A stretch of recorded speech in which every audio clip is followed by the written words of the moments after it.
जय Shri Ram. Ghost story by Patel ji में आपका फिर से एक बार स्वागत है। दोस्तों, मेरा नाम गौरव है और यह बात तब की है जब मैं 7वीं या 8वीं क्लास में पढ़ता था। हो सकता है आपको यह कहानी उतनी डरावनी ना लगे, लेकिन दोस्तों उस समय मेरी तो जान पर बनाई थी। खैर, दीपावली के दूसरे दिन की बात है। पापा शहर से बाहर गए हुए थे और घर पर मैं और मेरी माँ, बस हम दोनों ही थे। उस समय मेरे पिताजी ने कानपुर में एक नया मकान लिया था। तो दोस्तों वहाँ मेरे ज़्यादा दोस्त यार तो थे नहीं, बस मैं पूरा दिन मोबाइल पर बिजी रहता था। एक दिन रात को मैं सो रहा था तो अचानक से मेरे कानों में बहुत तेज़ से आवाज़ें आने लगी। मुझे लगा शायद माँ होगी, लेकिन मैंने ज़्यादा ध्यान नहीं दिया। लेकिन मित्रों, समय की भी एक सीमा होती है। जब बहुत समय बीत गया और आवाज़ आनी बंद नहीं हुई तो मैंने नींद में ही माँ से कहा कि माँ आप क्या कर रही हो, प्लीज़ सो जाओ। लेकिन सामने से कोई जवाब नहीं आया। मित्रों, मेरा कमरा हॉल के बगल में ही था। कमरे से हॉल अच्छी तरह से दिखाई देता था, लेकिन उस समय मेरा जो कमरा का दरवाज़ा था वो हल्का सा खुला हुआ था।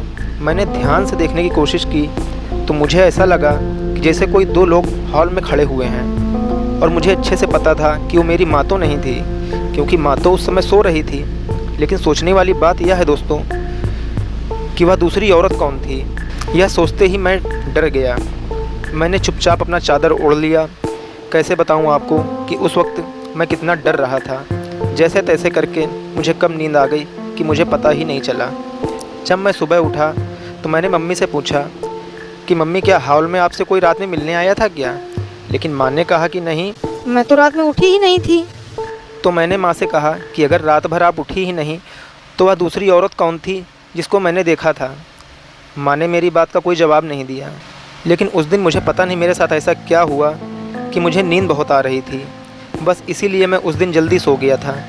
सोने के बस थोड़ी ही देर बाद हॉल में किसी के चलने का एहसास हुआ, लेकिन मुझे इतना डर लग रहा था कि मैं चुपचाप बिस्तर पर ही लेटा रहा। इस बात को तकरीबन 15 दिन हो गए थे। मैं इस बात को काफ़ी हद तक भूल गया था। एक दिन की बात है, मम्मी पापा कहीं गए हुए थे और मैं अपने मोबाइल पे मूवी देख रहा था। तभी मुझे ऐसा लगा कि जैसे छत पर कोई चल रहा हो। मैंने मोबाइल बंद कर दिया और एक साइड में रख दिया और उस आवाज़ की तरफ चलने लगा।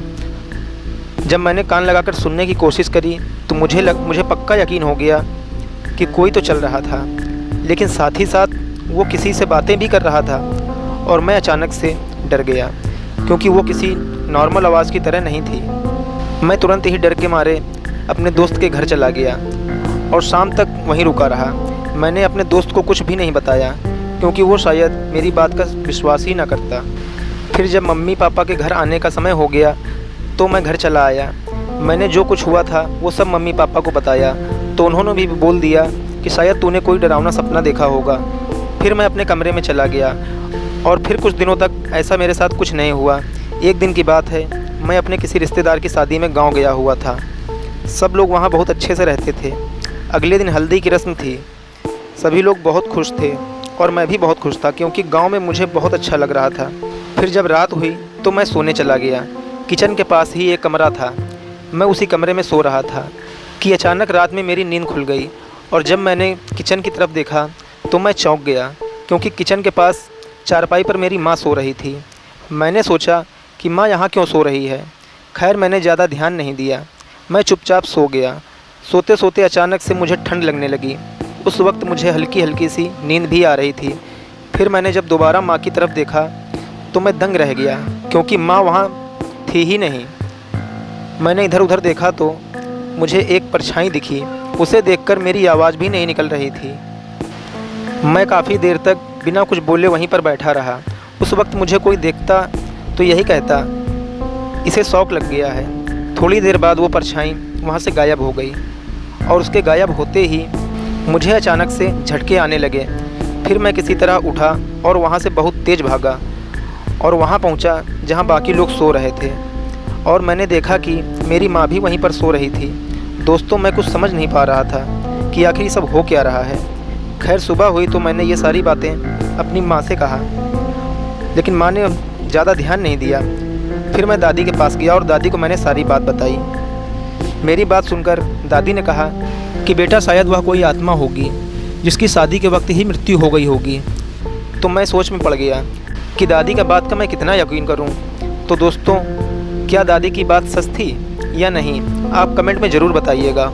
और अगर कहानी अच्छी लगी हो तो वीडियो को लाइक कर दीजिए और चैनल को सब्सक्राइब कर लीजिएगा।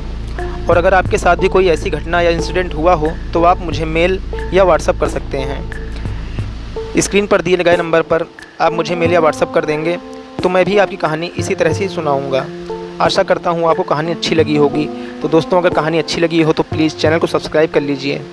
धन्यवाद। जय श्री राम।